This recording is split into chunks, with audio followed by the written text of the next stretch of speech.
Hello મિત્રો, તો કેમ છો? મજામાં ને? મારી યુટ્યુબ ચેનલ પર નવા હોય તો સબસ્ક્રાઈબ કરી લેજો, બેલ આઇકોનને ટચ કરી લેજો જેથી સૌથી પહેલાં નોટિફિકેશન તમને મળી શકે.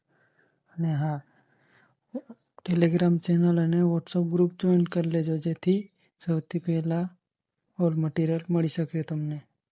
તો ચલો સ્ટેટસ વિડીયો જોઈ લઈએ. આજે આવું કાલે